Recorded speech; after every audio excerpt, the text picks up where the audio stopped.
Fala pessoal, tudo bem? Seja muito bem-vindo aí, preparado para começar o ano de 2024? Então vamos falar do fundo da Quineia, né? O CAFOF, tá? Eu me chamo Mauro Simas, sou especialista em investimento certificado pela Ambima. O relatório aí já está na nossa frente, né? Bem objetivo o relatório, como é o nosso canal. Vamos falar rapidamente aqui primeiro da parte de custo, né? Taxa de administração e gestão 0,92, 20%, né, de taxa de performance sobre o QCD ao IFIX, né, que é o benchmark do setor de fundos imobiliários, tá? O fundo está com patrimônio já relevante, né? Mais de 444 milhões de patrimônio líquido, só que o número de cotistas é um número ainda baixo, né? Se a gente considerar já o tamanho, né, do patrimônio e o tamanho da própria Quineia, né, como casa de uma das maiores casas aí de gestão do mercado imobiliário, também tem outros, né, produtos financeiros, mas enfim, quase 20 mil aí cotistas. O fundo distribuiu R$ 1,03 por cota, né? Então ele certamente distribuiu ali uma parte do que ele vinha utilizando, né, a reserva ali, o que ele vinha acumulando de reserva, né? Chega dezembro, vocês sabem que os fundos imobiliários eles têm obrigação, né, de distribuir ali 95%, né, do resultado lucro caixa. Então quando chega dezembro, né, semestralmente, então de 6 em 6 meses, se o fundo tiver acumulado muitos rendimentos, ele é obrigado a distribuir uma parte deles, tá certo? Então, em relação ao valor de mercado e valor da cota patrimonial, uma pequena diferença que a gente já vai ver quando a gente for discutir se o fundo está com desconto, duplo desconto dos FOFs, né, que quem é inscrito no canal também já está cansado de saber. Uma informação bacana aqui para a gente falar, né, é o desempenho ali do Ibovespa, do índice Small Caps e do IFIX, né? Eles tiveram alto. O Ibovespa 2023 subiu ali 22,3%, o Small Cap 17,1% e o IFIX 15,5%, né? Todas variações significativas, né? Em termos, né, de segmentação aqui, em 2023, agências, né, foram o que mais subiu, com 28,5%, depois shopping barra varejo 26% e FOFs, né, com 26,2%. Os FOFs, do qual o CAFOF faz parte, foi uma das classes que mais se valorizou em 2023, tá certo? E o IFIX como um todo, né, que a gente já viu, 15,5%, então tá aí a distribuição, né, da rentabilidade por segmento, tá certo? Então, como a gente já viu, né, o fundo ele vai distribuir ali pagamentos da data do dia 15/1, se você tiver o CAFOF, né, R$ 1,03 por cota, né, o que dá um dividend yield ali anualizado de 12,63%. Lembrando, claro, que os rendimentos dos fundos imobiliários são isentos, tá, de imposto de renda, e o que dá equivalente ali a um CDI de 145% do CDI já líquido, tá?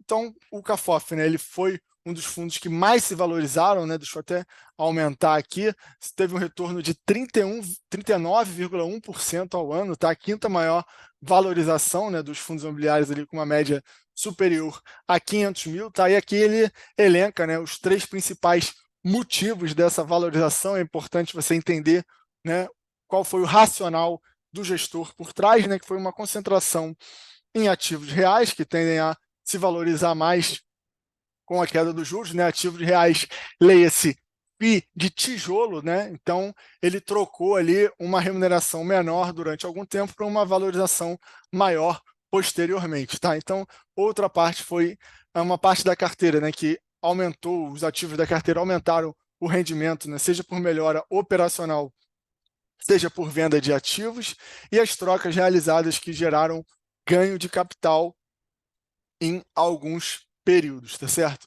Então tá aqui, ele traz o retorno total de 2023, né, do IFIX, dos outros FOFs e do CAFOF, né? Então foi 39,1 contra 26,8 ali da média da indústria do mesmo segmento do CAFOF, tá? Outra informação importante aqui é que ele já está 97% alocado, né? Então ele com 3% em caixa, tá? E aqui está um pouco do histórico, né, dos rendimentos. Ele, nos últimos, né, 3 meses anteriores, setembro, outubro e novembro, ele vinha pagando 80 centavos. E aqui, como eu falei, né, em dezembro, né, o mês relativo a dezembro, ele vai pagar ali R$ 1,03, sendo que 25 centavos desse rendimento é justamente a reserva que ele possuía, tá certo? E para frente, esse rendimento vai continuar? então ele já te dá a resposta aqui, né? Ele está dando um guidance que vai pagar ali entre 70 e 80 centavos por cota, portanto, voltando mais ao patamar anterior que ele vinha distribuindo, tá certo?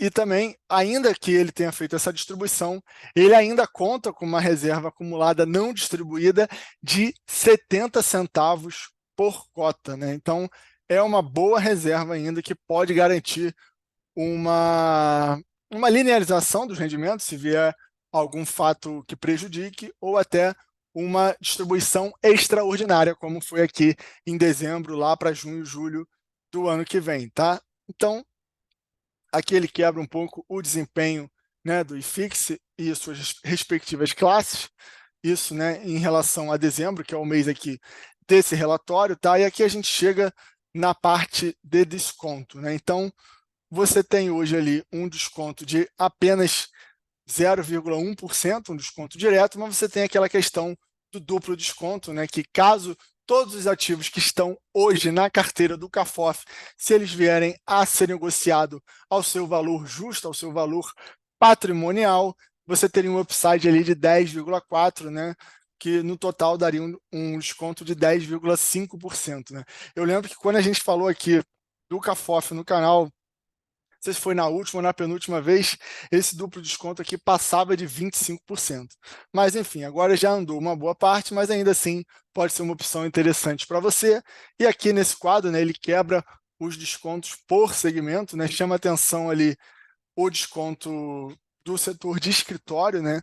Isso aqui, né, esse desconto já é considerando duplo desconto, né? Essa presunção de que todos os ativos serão negociados ao valor justo, né? Então, o escritório ali, 61%, um desconto bem relevante, bem atrativo, né? E um setor também que vem passando por bastante desafio. E aqui está o ágio total, considerando o estágio atual também, o escritório vencendo, lógico, né, com um desconto de 38,11%. Shopping Varejo também ainda apresenta um desconto de 6,65%, não é também de se jogar fora. Então, tá aí, tá?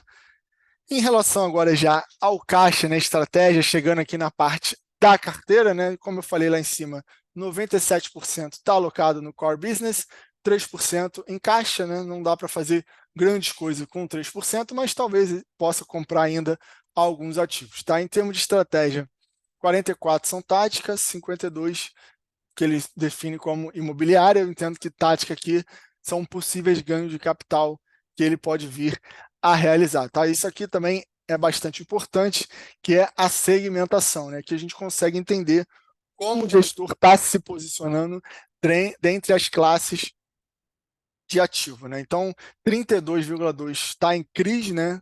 Fundos de papel, 23,5% no shopping, então uma posição grande também de shopping, tá? E o resto estão mais diversificado, distribuído aqui com 13, quase 14 em escritório, renda urbana com quase 8, logístico com 15 e agências, né, que foi o que mais se valorizou em 2023, com apenas 3,4. E outros FOFs também 0,8, né? Bem diferente de outros, né, fundos, o fundo de fundos, né, que inclusive a gente gravou um vídeo aqui no canal do fundo da XP, que ele está mais otimista com a própria classe ainda de FOF. Tá?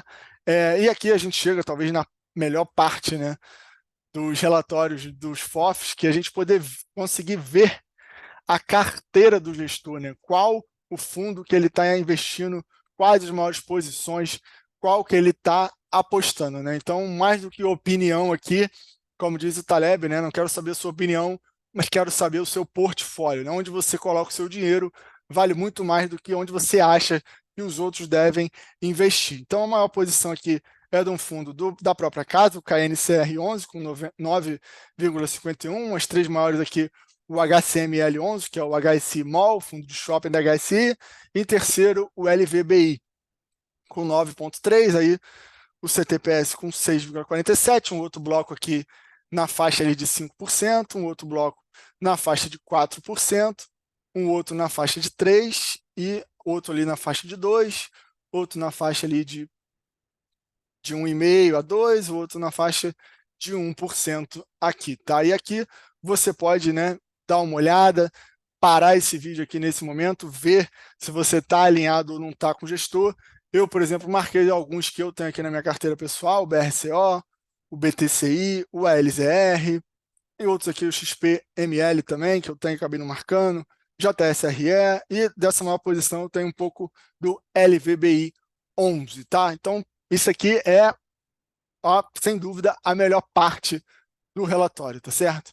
E rapidamente aqui, para finalizar, ele traz o resultado de modo bem consolidado, não abre tanto, mas a gente vê que teve uma rentabilidade proveniente também de alienação das cotas, né, que é o ganho de capital, e é natural que haja uma variação dessa linha, né, no balanço, porque não dá para garantir que a gente vai ter ganho de capital todo mês, mas que ajuda, né, de tempo, principalmente para os FOFs, né, é bom que tenha de tempos em tempos, sim, uma parte expressiva do resultado proveniente de ganho de capital, tá? Como a gente já falou, né, tá com um deságio ali de 0,14 sobre a cota patrimonial, a rentabilidade dos últimos 12 meses, a gente já tinha falado, 39,08 rentabilidade de mercado, com a patrimonial valorizando 19,39 nos últimos 12 meses, tá, pessoal? Espero que vocês tenham gostado. Deixa aquele like para dar aquela moral no canal. Grande abraço e um bom 2024.